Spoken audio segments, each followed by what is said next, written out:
All right, we'll go ahead and get started. A couple quick reminders. One is that we're coming up real quick to the end of the semester. So this week, Monday, Wednesday, Friday, we'll finish our last lecture. Next Monday will be pickup for exam 3.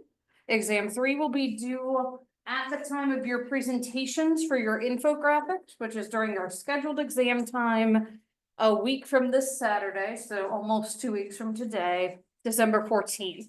And I believe y'all are stuck with 8 a.m., is that right? Yeah, I'm sorry. It sucks for everybody, including me.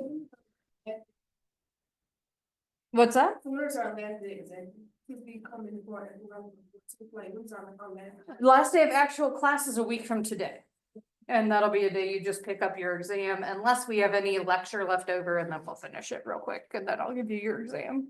But we've been pretty efficient at getting everything into one day. So that means you have a little under 2 weeks to make sure you have everything done. So make sure you're getting all the Connect stuff done if you haven't finished that. Make sure that you're doing those psychology experience credits. I believe there are still 2 studies posted you can participate in, or you can do the one where you look at a scientific article. And then make sure you're actually doing your infographic. That's maybe the most important, since that'll be your presentation. So what you all will do on the day of our presentations is you'll just come in next week or sometime this week. I'll create a folder for y'all to put your infographics in, and or like links to them. And then each person will just come up, open up your infographic, talk us through it. I think I have 5 minutes on the syllabus. Often this takes like 2 minutes a person. And then once everybody's presented, we're done. So it's pretty low key for that day. And the reason I do this is A, so y'all can kind of learn from each other, and B, I know there are people who just don't do as well with written work, so I want to give you an opportunity for an oral presentation. No, you'll be able to have them right here, unless like some people use their computer as notes, and you can have it for that. But no, we should be able to just pull it up right up here, and then everybody will be able to see it. I really prefer for that y'all be in person. Just makes it a lot less logistically difficult, but if anyone is like ill, we can make it work via Zoom. And just a reminder now, I'll try to remind you every day and send an email. A week from today, you do need to be in person to pick up the paper exam. Alrighty, other questions about end of semester stuff? And obviously, if you think of them, email me, grab me before or after class. I fully acknowledge I have an email backlog, but November was crazy for me, y'all. So here's hoping for a much, much calmer December where no vital organs try to kill anyone in my family. Yay. Alrighty, so today we're going to talk about health psychology. Your textbook kind of weaves some stuff about health throughout.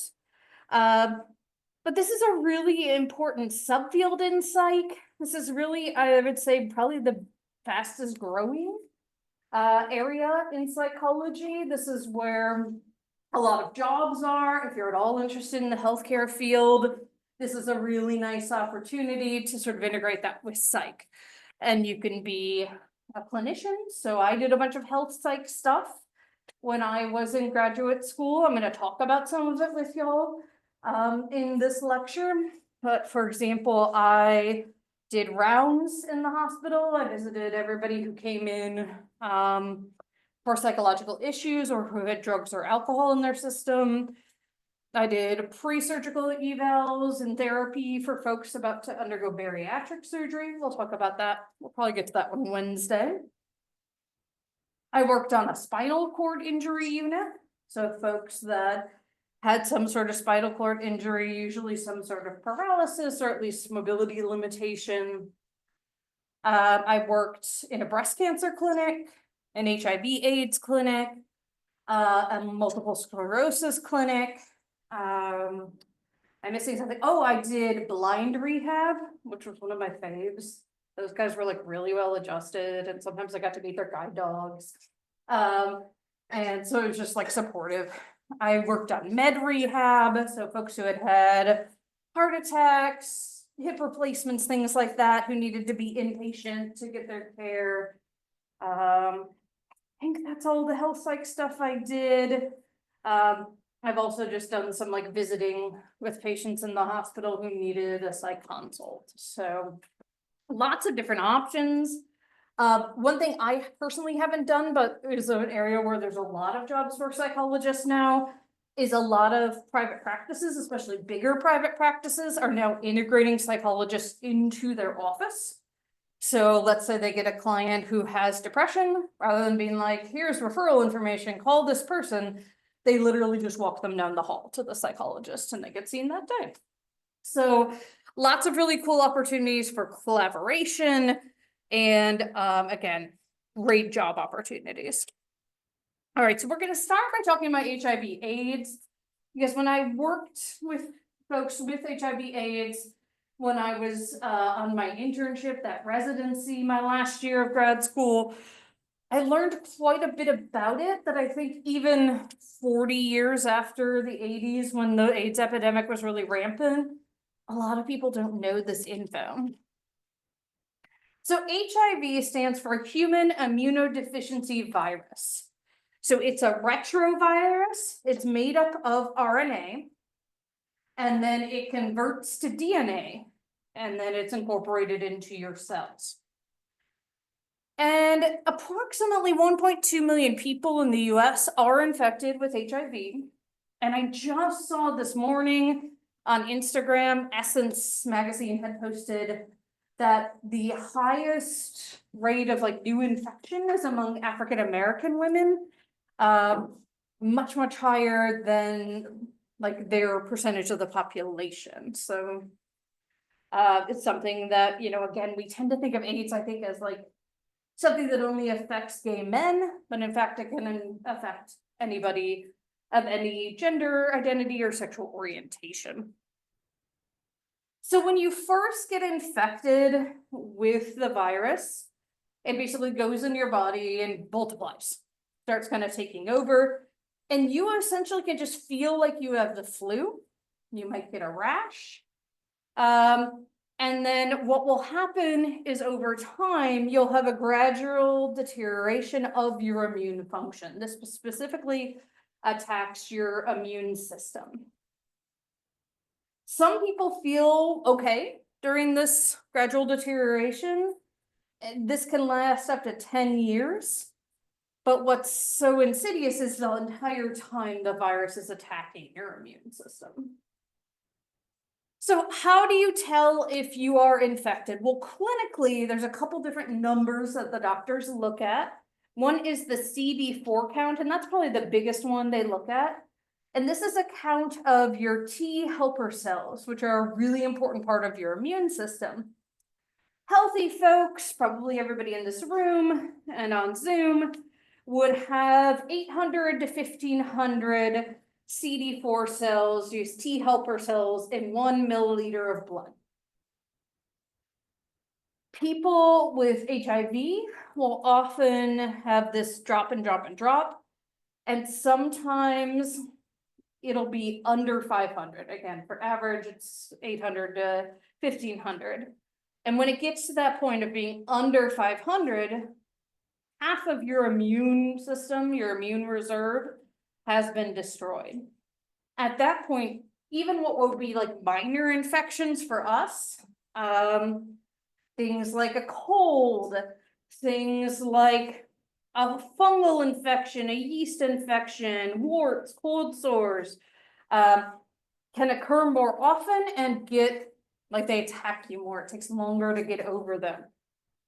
Once someone's count is under 200, then they're vulnerable to opportunistic cancers and infections that typify AIDS.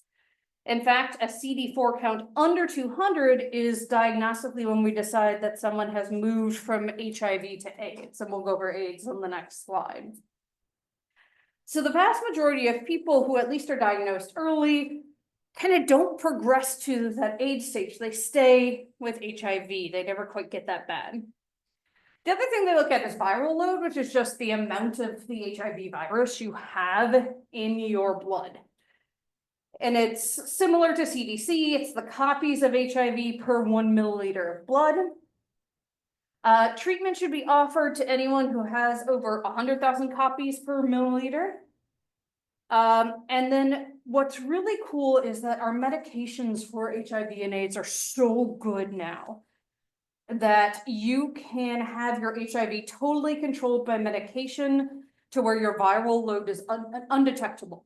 Essentially, they look at a milliliter of your blood, they can't find any virus. Doesn't mean you don't still have the virus in your system, just it's really well controlled. However, even when you're undetectable, you can still transmit the virus to someone else. And this is why medications like PrEP, which you may have seen ads for, which is a preventative for HIV, are really important. And also using condoms, other forms of protection. It can be influenced by co-infections. So let's say you have HIV and your partner has HIV. That doesn't just mean you can go around like willy-nilly having unprotected sex, because this virus mutates a lot once it's in your body. And so you can actually sort of reinfect your partner with your strain of HIV. And the viral load can be used for diagnosis. You can detect this a few days after infection, but the standard HIV body test, antibody test, can take about 2 months to register. And this is used to determine as well, like doctors in the clinic I worked in are constantly, every time the patient comes in, they're checking their viral load to see how well the medications are working. And this is a nice diagram of this typical course of both CD4, which is in blue, and your viral load, which is the HIV RNA copies per milliliter. And so what you'll see is once you're infected, you'll have that bump in your copies of the virus, your viral load, and your CD4 will start to go down. And then they both kind of like measure out, you know, kind of balance out, because your body does fight it as much as it can, right? And then this is that period, again, it can be up to 10 years where a person may not realize they're infected. And then if it's not treated, what can happen is you can see that viral load really go up. Your CD4, your immune system really go down to essentially be 0. And that's when people die of AIDS.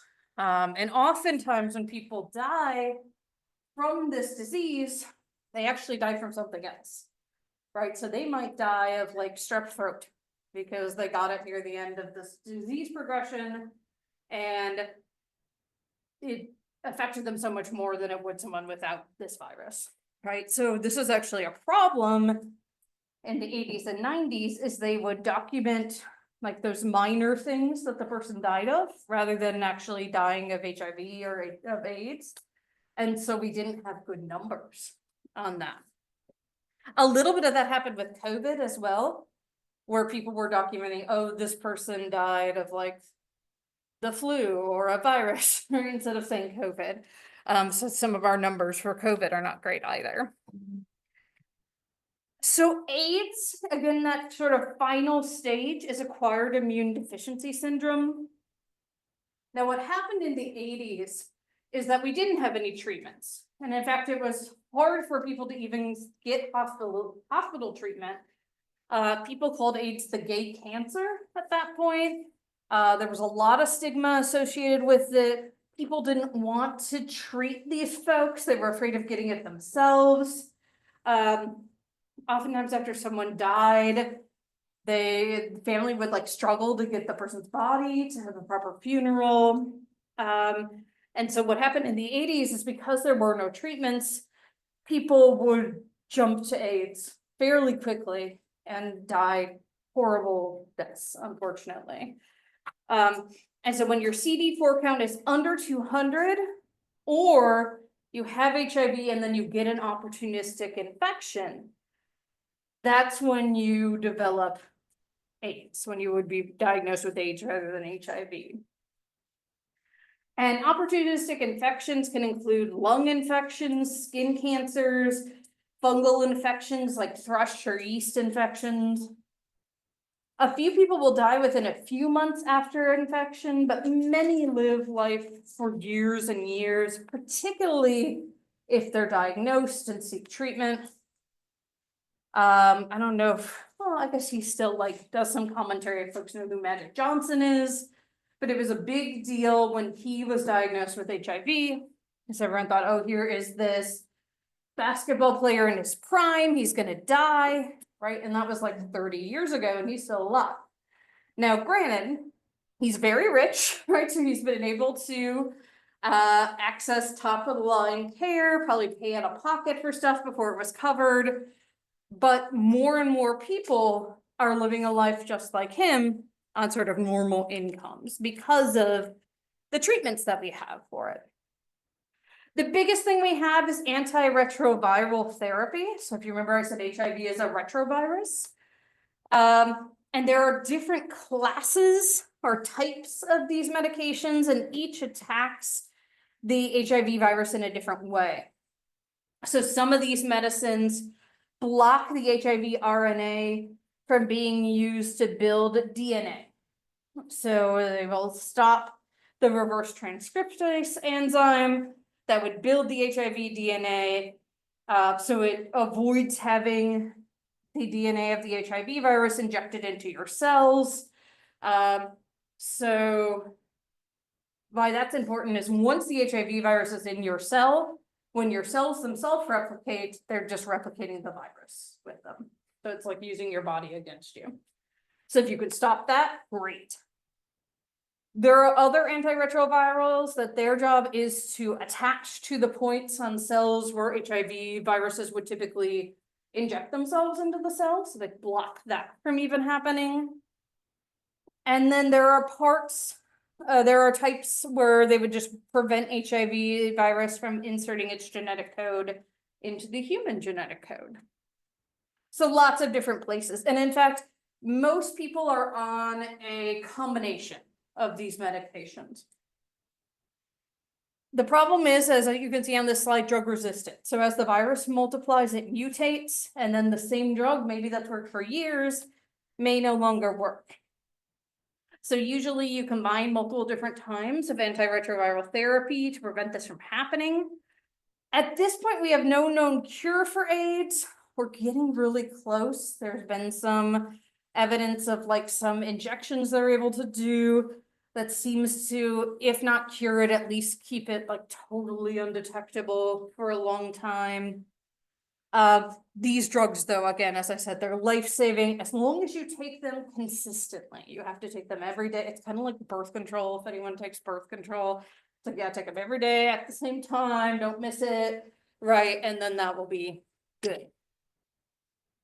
So what are the psychological issues here? What is related for these folks? So a lot of what we would end up talking to folks about in our clinic is adjustment to their diagnosis. Again, a lot of people believe HIV is a death sentence. And so kind of educating them about it, but helping them come to terms with the fact that they have this diagnosis. A lot of what we would do is also helping them decide who they want to tell in their families, perhaps, or their support system. And who do they need to tell, right? Who are their sex partners that they may have had unprotected sex with and may have infected? And we would help them figure out, how do you tell them? Sometimes this was heartbreaking. So I was working in Augusta, Georgia, very much the deep South. And there was so much stigma around HIV in that area. I mean, again, there is everywhere, but that our clinic wasn't actually called the HIV clinic from the outside. When you followed the signs to get there, it just said medicine for. Because there was so much stigma, let's say your neighbor saw you go into the HIV clinic. Now they're gonna tell everybody, right?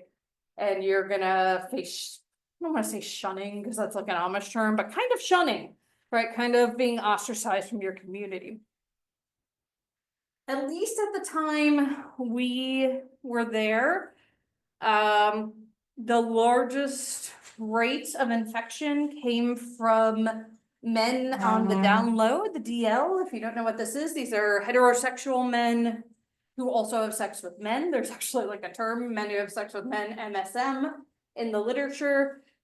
So they would go out, have unprotected sex with a man, come back and have unprotected sex with their wife, right? Because if you've been married 5-10 years, you're not gonna be like, hey, we need to start using condoms out of the blue, right? And so oftentimes we would see both infected partners. One case that really stands out in my mind is there was a man who was a minister who'd been on the DL, infected his wife, lost his congregation, right? And so now he's out of a job on top of having been infected with this virus. A big part of what we would do is treatment adherence. So as I just mentioned, you need to take these medications really consistently. And so a lot of our jobs as psychologists was supporting people as they took their medications, trying to get them to do it consistently over time. Sometimes it was problem solving around, how can you remember to take your meds? What's getting in the way? Right? Do you need to set an alarm for yourself? Do you need to put them in a place where you'll see them? Do you need to use a pill organizer? Things along those issues.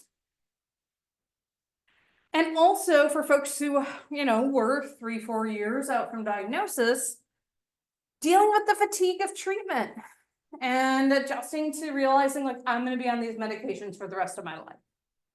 Right? And for some people, that's fine. And for others, not so much.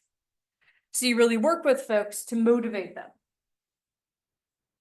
Depression. So some folks may get depressed because of the diagnosis, because they feel they're facing death, because of that rejection by others due to their diagnosis, or betrayal in the way they contacted it or contracted it. So if you are the wife of a man who was on the DL, right, and you got it that way, you might feel a lot of betrayal. Some of the HIV meds, those antiretrovirals, can also cause depression, depressive-like symptoms or worsen them. So that's something you have to look at. And people who have both HIV and hepatitis are more likely to be depressed. Substance abuse is something else as well. Sometimes substance abuse is the cause of the infection, so needle sharing. So if you're not familiar with this, folks who take drugs that you inject intravenously will sometimes either not have access to clean needles or just not there when they're high. And so they'll, oh, I injected, you can inject from the same needle. And that's a way that HIV can be transmitted because it's bloodborne. Really, it's like any fluid. But blood is the biggest one. Sometimes, though, they didn't have any kind of substance issue prior to diagnosis, and the substance abuse comes about when they're trying to self-medicate to deal with adjust to the diagnosis or deal with other symptoms like depression that come up. One of the problems with this is that when people are under the influence of substances, they're less likely to remember to take their medications. All right, and again, taking the medications consistently is very important.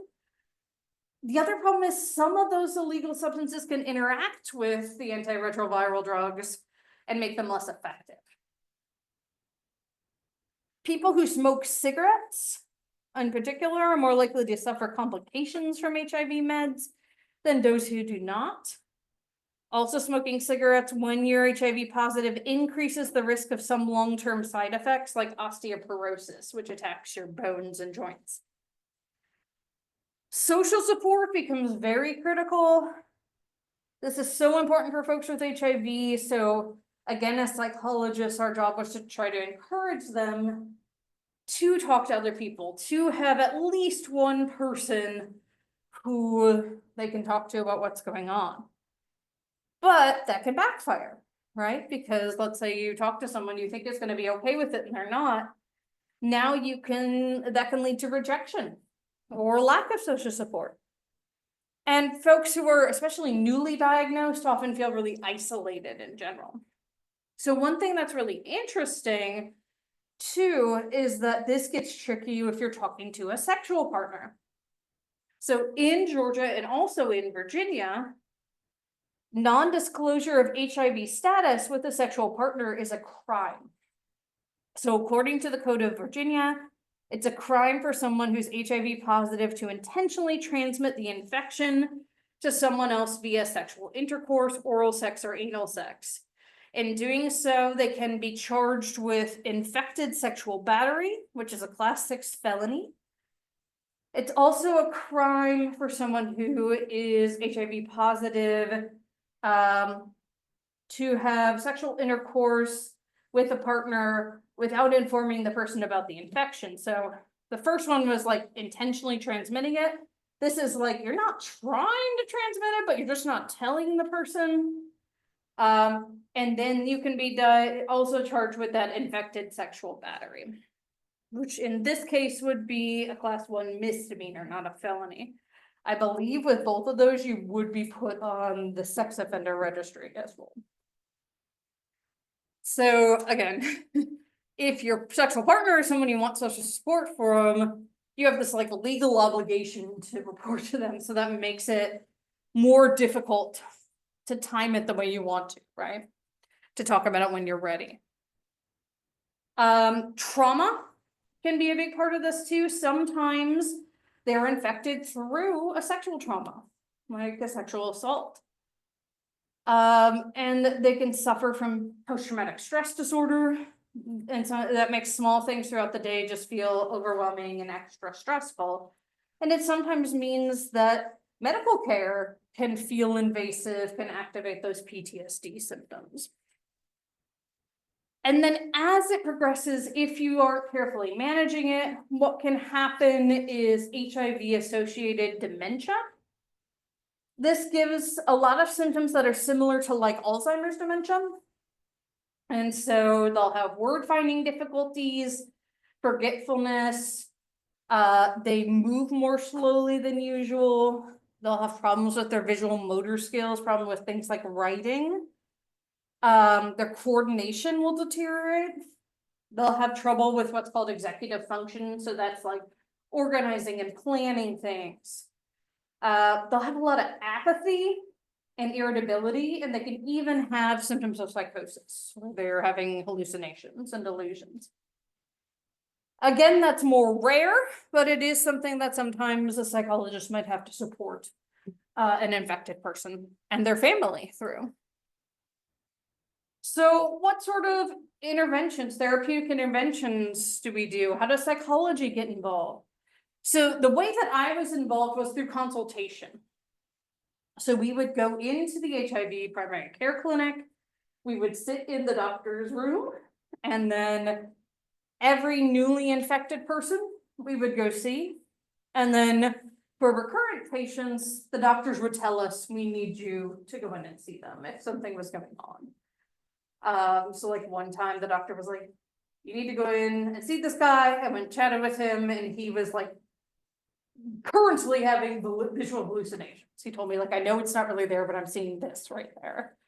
So, you know, when you're there, you try to like assess what's going on. Sometimes you're going to refer them for therapy, but sometimes there are things you can do in the moment to just support them or give them techniques that they can use on their own. Psychotherapy, again, you can refer them to it, but it must be cost effective. Unfortunately, HIV/AIDS tends to disproportionately affect folks who are lower income, just like a lot of diseases.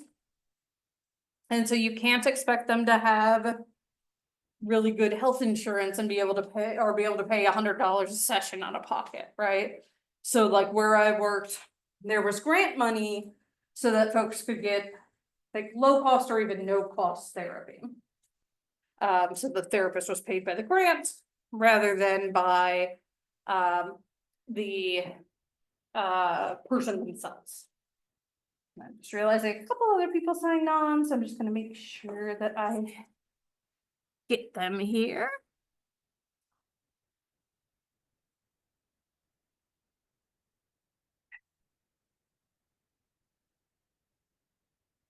Alrighty. Okay. So some techniques that they use, behavioral activation is a technique we use with depression. So it's getting people to go out and do things they enjoy. Sometimes when someone's first diagnosed, they're really overwhelmed by the diagnosis.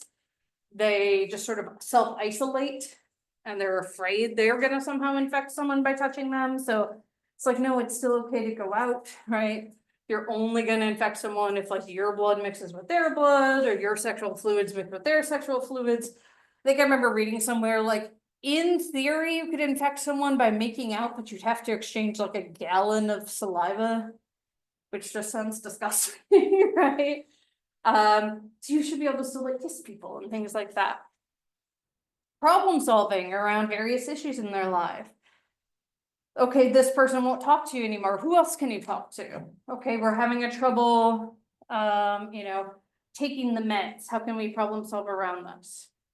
Sometimes you would do assertiveness training. How can you be proactive in your care, right?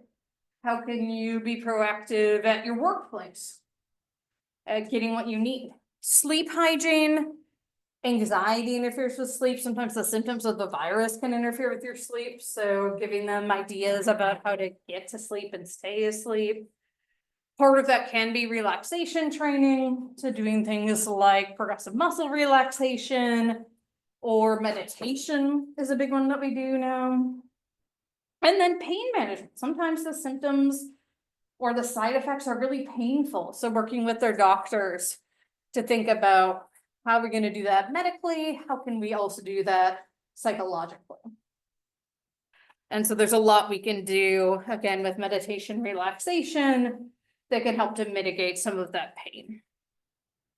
And so I am going to start talking about obesity and bariatric surgery next. So I spent an entire year, my 4th year of grad school, working with this issue.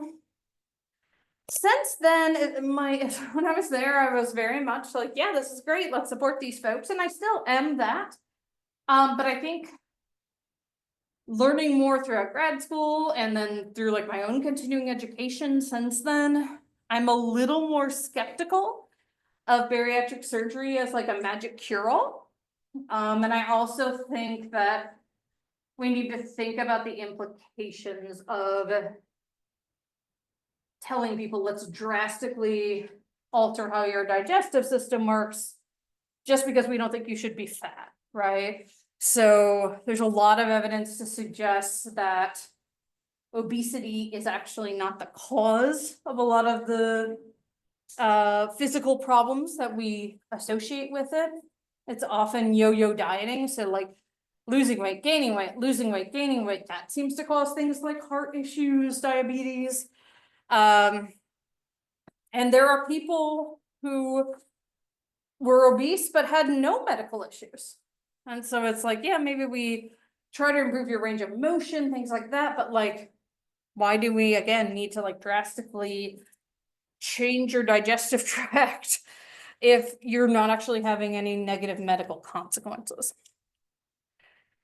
And so we know that overeating itself can be problematic. And as I mentioned here, it is a risk factor for a number of health problems and diseases, but that might not be, remember, correlation does not apply causation, that there might actually be other reasons why these things are coexisting, right? Another example is, so we know that lower income folks have both higher rates of obesity and higher rates of some of these diseases, but we also know that they're related to stress.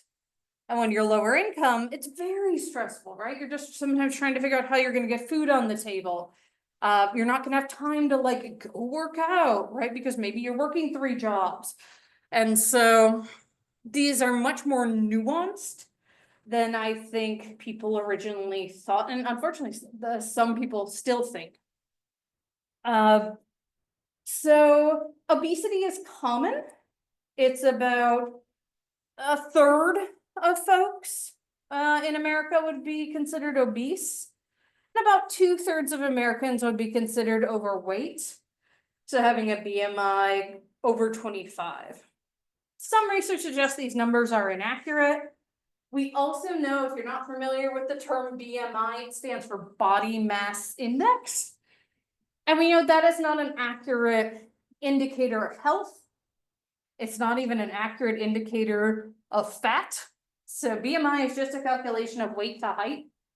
And so you could have someone my height who's really muscular, and they might have the same BMI as me, whereas I fully acknowledge I got a little bit of fat around here, right? But according to BMI, they would be unhealthy, even though they might be like the healthiest person in the room because they were very muscular, right? Athletes are often put in the overweight or obese category for this reason. We also know that unfortunately the roots of BMI are extremely racist. It was developed by a mathematician who seemed to have some eugenic tendencies. It was certainly appropriated by folks who had eugenic tendencies, white superiority, things like that. And also the mathematician who came up with it never meant for BMI to be an individual measure. It was meant to be looked at like a population level.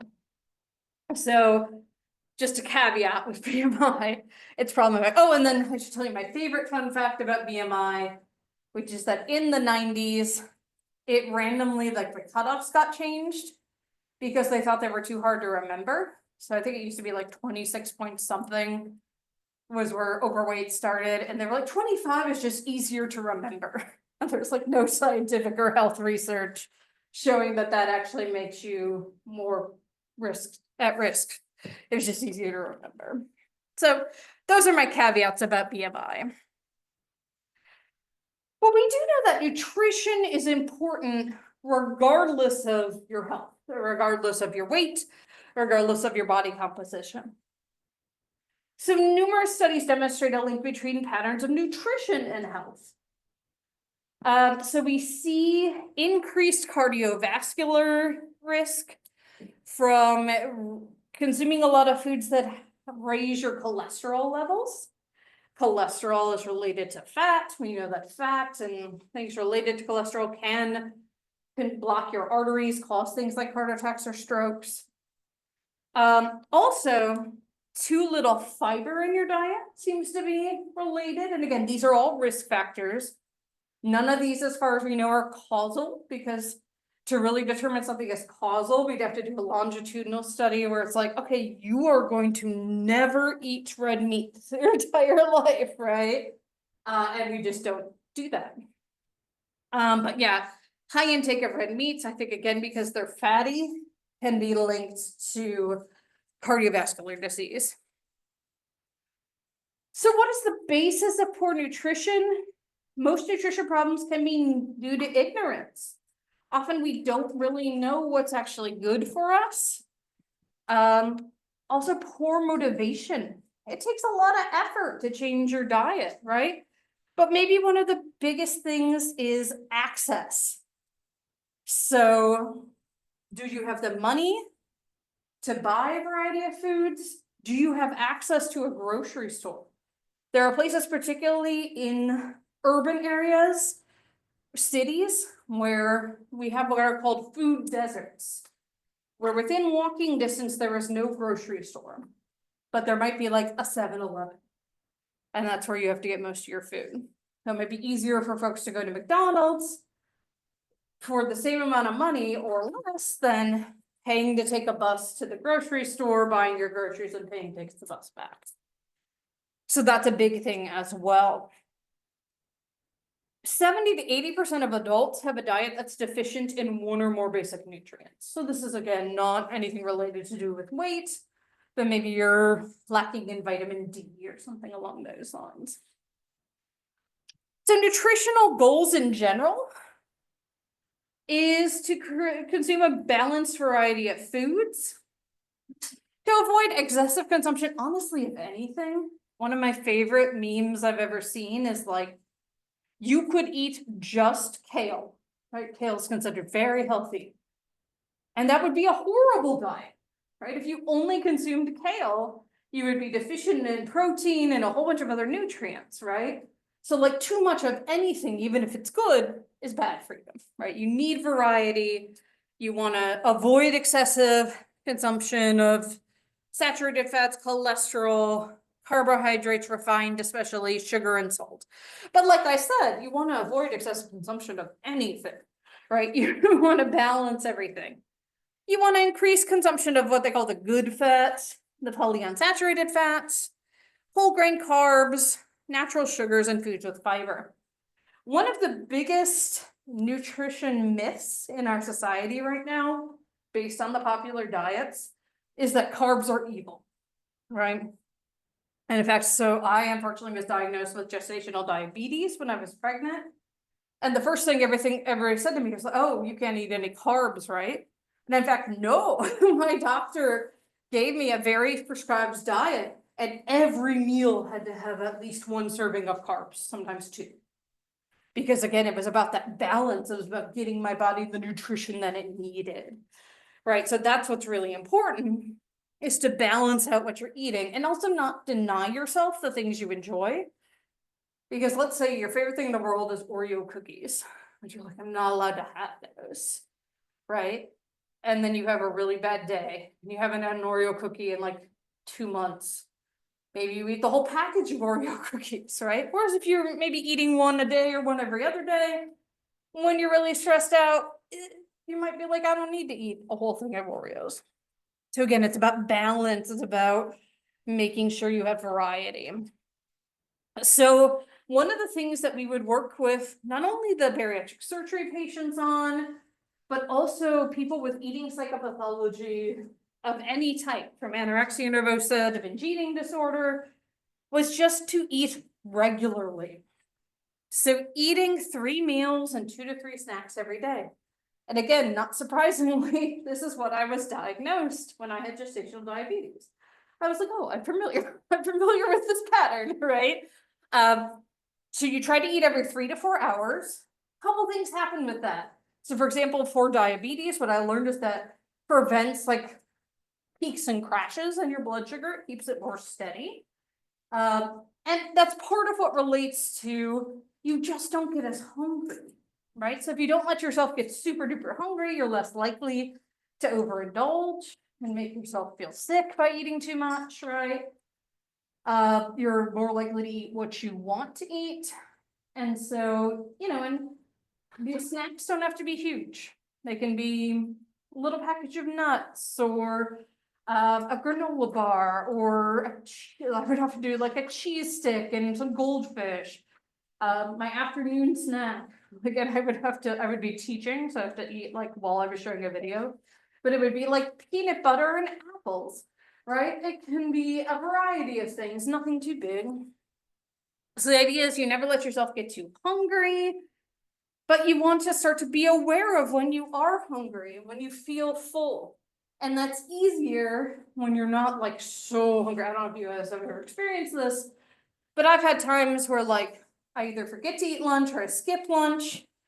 And then by the time dinner comes around, I'm like irrational. I'm so hangry, right? So I might eat more than I want. If someone asks me what I want, I'm gonna be like, I don't know, I'm just hungry, right?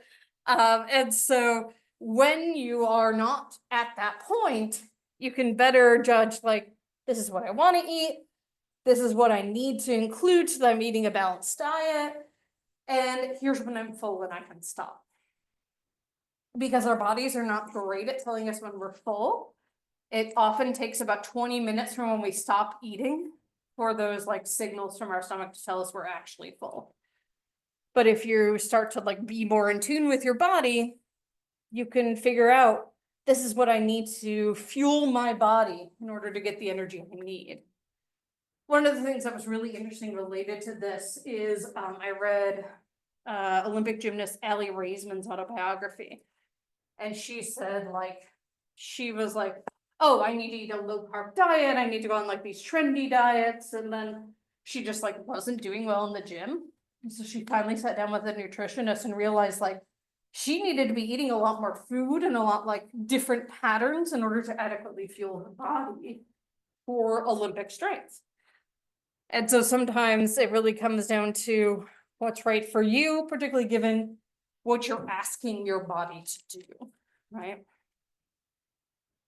We know there are benefits of exercise. Really interestingly, the Washington Post last week had an article about how just exercise is often not an effective weight loss strategy.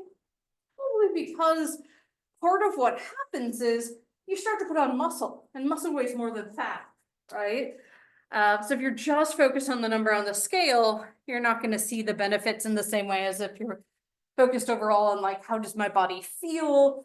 What do my numbers look like cholesterol and blood pressure, right?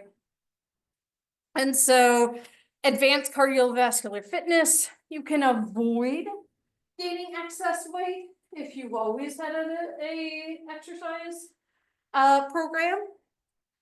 There seems to be a decreased risk of colon cancer in everybody, but also breast and reproductive cancer in women. Again, correlation is not causation, but certainly having a general workout plan, probably not a bad idea. It can help with stress. A lot of folks find walking or running or lifting weights a really nice stress reliever. For me, I unfortunately can't run. I probably could if I really wanted to, but I have stress-induced asthma, and then I'm gonna stop, right, because I have an asthma attack, and that. Whereas if I walk, I can walk for like an hour, no problem. And I will do walks on Chick's Beach early in the morning. And that is like not only great for my physical health, it's so good for my mental health to just see like the seabirds and people's dogs who come up and say hi. So it has this positive effect on mental health.